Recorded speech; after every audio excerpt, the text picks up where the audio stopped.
Good morning, everyone. Welcome. My name is Menachem Creditor. It's my honor to serve as scholar in residence and rabbi for UJA Federation of New York. We bring you Torah and music, blessing, and community every weekday.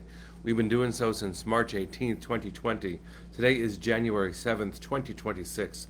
What a privilege it has been to be part of this Torah community for almost 6 years with friends like Jerry and Sandy, Michelle, and Penny.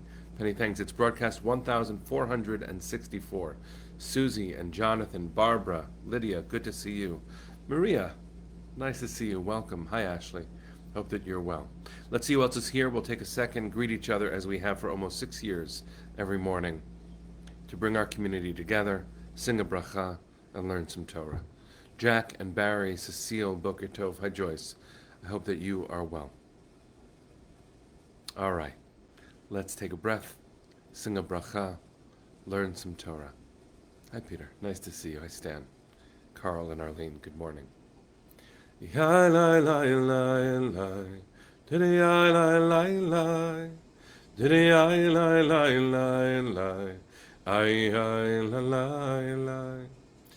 Baruch atah Adonai Eloheinu melech haolam asher Kiddushanu b'mitzvotav v'tzivanu la'asok b'divrei Torah la'asok b'divrei Torah hafoch ba v'hafoch ba la'asok b'divrei Torah.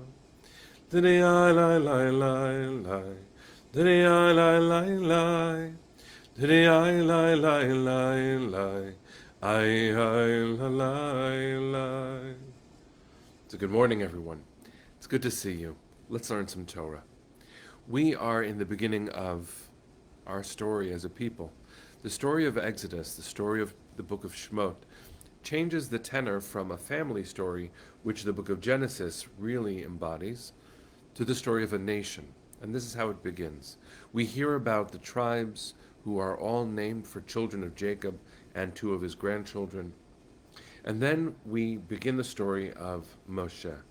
And there's a reason we call the 5 books Chamisha Chumshei Torah, or Torat Moshe, the Torah of Moshe, because ultimately his actions are a paradigm for who we all are. And his parents' actions are also an indication of how people should act. Listen to the beginning of chapter 2 of the book of Shemot. Vayelech ish mi beit Levi, vayikach et bat Levi. A man from the tribe of Levi married a woman from the tribe of Levi. Now that tells you a few things. One of them is they got married. Another one is they don't have names. Number 3, I guess, is that you have to know the context here. After Pharaoh had already begun subjugating the Israelites, they got married. I just want to say that. That might actually be all of the heroism that we need to hear about today. That in the face of true hardship, they got married. Vatar ha'isha, the woman became pregnant. Vateled ben, and she gave birth to a son. Vatere oto kitovhu. V'titpneu shlosha yerachim.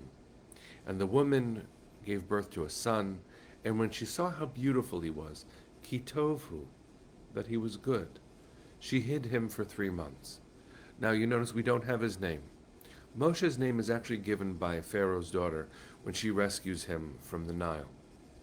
But there is a lot happening in these verses that the rabbis pick up on. First of all, Moshe is born right after we are told that we believe their names are Amram and Yocheved, his parents, marry. But we know that Moshe has an older sister, and later we hear that he has a brother. They're both older, at least according to the text, the way that it lays it out. And so Moshe is the youngest of 3. What about the birth stories for the other 2? All we hear about is Moshe's birth. And I understand it's because he's the pivot point. for the entire story, but the rabbis pick up on this and create a midrash, a story about our story. And I'd like you to think for yourself as I share it, what is happening in the rabbis' imaginations? What might they actually be saying on a deeper level? Hi, Julie. Nice to see you, my friend. The story the rabbis concoct goes something like this. Amram and Yocheved, Moshe's parents, had been married. Then the decree from Pharaoh is issued that if an Israelite woman gives birth to a boy, the midwives must kill the boy. That happens actually in chapter 1. They were already married, and then the decree happens. And what does Amram do, the father do? The father, after Miriam and Aaron are already born, Amram, Moshe's father, before Moshe's born, divorces Yocheved because he says, I cannot bear this harshness. I can't bring life into this world this way. And here's the real hero, according to the rabbis. Miriam, his young daughter, who prophesizes what's going to happen, goes to him and says, Father, you are worse than Pharaoh. How so? Pharaoh has decreed the death of the boys. You have decreed the death of boys and girls. No one will be born if this is how you conduct yourself. Then he went and married again Yocheved, his wife, and that's when Moshe was born.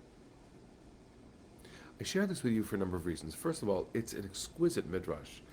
It shows an early kind of feminist heroism in the Torah, according to the rabbis. And Miriam is a very significant figure, but through the rabbis, she takes on an even bigger role.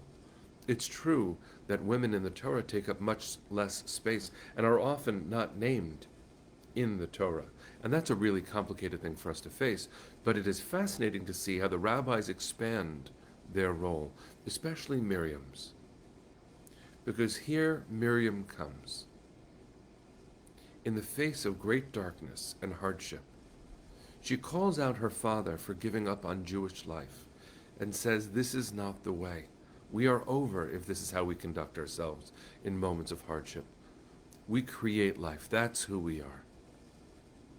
So I want to bless us with a legacy like Miriam's, to know that in the face of whatever the world presents, ours is to choose life. That's the mandate. We choose life. Uvacharta v'chayim.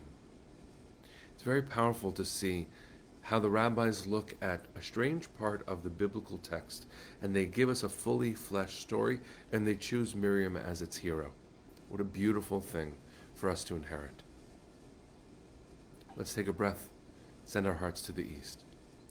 Kolon maleva penima nefesh Yehudi homia ulefate mizrach kadima ayin letzion tzofia olo avda tikvateinu התקווה בת שנות 2000 להיות עם חופשי בארצנו ארץ ציון וירושלים להיות עם חופשי בארצנו